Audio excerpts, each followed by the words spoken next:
All right, let's dive into a story of treasure, invention, and a piece of American history that's been hiding in plain sight. We're talking about the American Gold Rush. I mean, that's what we all think of, isn't it? The 49ers, the covered wagons heading out west, the start of San Francisco. It's such an iconic story. But what if I told you that that whole story is missing its first and maybe most important chapter? That's right. The first major gold rush in the United States didn't happen out west. It happened in the South, a full 50 years before the rest of the world caught gold fever and headed to California. So how do we even know all this? Well, our guide for this whole explainer is this incredible document right here, a geological survey from way back in 1897. This thing sat on a library shelf for generations before it was digitized, and honestly, it's like a direct window into this totally lost piece of history. So let's get into it. Section 1, America's First Gold Rush. Let's explore how this whole thing even got started. Section 2, From Nugget to Boom. Now, this didn't start with just a rumor or a whisper. No, it started with something much, much heavier.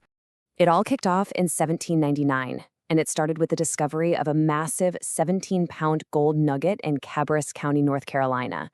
To give you some perspective, that is heavier than a bowling ball. A solid gold bowling ball. A find like that? Yeah, there's no way you're keeping that a secret. And just like that, the fever was on. But this wasn't some big, organized corporate thing. At first, it was basically a side hustle.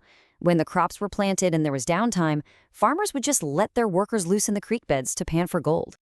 It got so common that gold dust literally became the local currency. Our 1897 survey puts it this way, saying miners would carry quills filled with gold and use tiny scales to weigh out payments for, a pint of whiskey. It was a whole different kind of economy. And the technology they used was just as grassroots. Check these out. They're called log rockers. It's basically a hollowed-out log that you'd shovel gravel and water into. Then two people would work together, one feeding it while the other used their feet to rock it back and forth, separating the heavy gold from all the dirt. So simple, but it worked. Section 3, the Great Southern Gold Belts. Okay, so this wasn't just one lucky strike in one county. Oh no. It was a massive geological treasure chest running right through the heart of the South. The gold fields were just enormous. They were a series of these distinct belts that stretched all the way from Virginia down through the Carolinas and Georgia and even into Alabama. This was a sprawling region of mining that was thriving for decades. So what made this region so special? Well, a huge part of the answer is this stuff, saprolite. The name literally means rotten rock. It's rock that's been so weathered it's turned into this soft, earthy material. And it could be 100 feet deep and just loaded with gold. It meant you didn't always have to blast through hard rock. You could practically wash the gold right out of the hills. Section 4, Inventing the Gold Machine.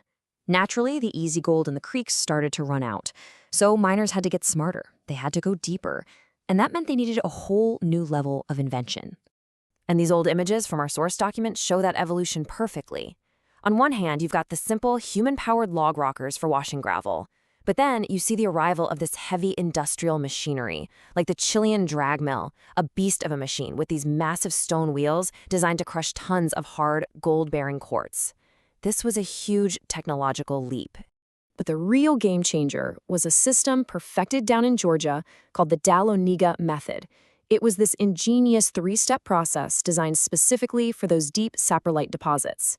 Step 1, use high-pressure water cannons to literally blast away entire hillsides.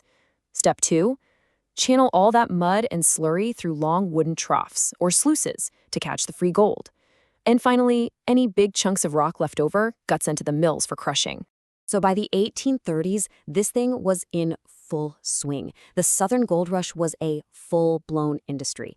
Towns like Dahlonega, Georgia, and Gold Hill, North Carolina were bustling mining centers, a whole decade or two before anyone had ever even heard of Sutter's Mill out in California. Section 5, California and the Decline, which of course leads to the big question. If the Southern Rush was so massive, so innovative, and came first, why is it barely a footnote in the history books? Well, the answer is a devastating 1-2 punch. First, in 1849, news from California hits. The promise of easier, richer gold out west just drained the southern mines of all their best miners. Then, just over a decade later, the Civil War brought everything to a dead stop. The old survey calls it a practically total cessation of mining. The industry just never recovered. And when you put the two rushes side by side like this, the contrast is pretty stark. The Southern Rush came first. It actually pioneered the hydraulic mining techniques that would make California famous. But the California Rush, it had the timing, the scale, and the media buzz to become this global legend, while the original rush just faded away. And that's where the story almost ended. This incredible history of innovation in industry was only preserved in old paper reports like our source document, just sitting on library shelves. It's really only thanks to modern technology that we can pull this story out of the archives and share it with you today. The whole epic story, hiding inside a 125-year-old book. It really makes you wonder, doesn't it? What other huge parts of our history have we forgotten, just sitting on some dusty shelf, waiting to be rediscovered?